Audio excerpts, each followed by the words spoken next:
We started thinking about this back in the mid-90s, and folks even before us had been thinking about what comes after the vertical spin tunnel, because it was built in the late 1930s, early 1940s, and the performance was very limited for certain things. It's very capable in other areas.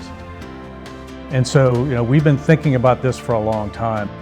As I sit here today in this beautiful building that's going to be open soon and have a lot of just great capability, sometimes it's hard to grasp that we're actually here. It's been a long time, and a lot of people have put a lot of effort into it. So many of us have worked on things as varied as the space program, we call it, was what most people think of when they think of NASA. Supporting the DoD, national defense, a lot of work there. Aviation safety is another big part of it that affects most of us today.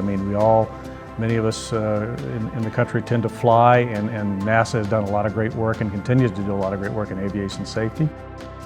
And now we're kind of working on the next frontier with urban air mobility, where air taxis and things like that's kind of being enabled by the electrification of aircraft. So that's just a whole new frontier, and this facility is going to play a big part in that.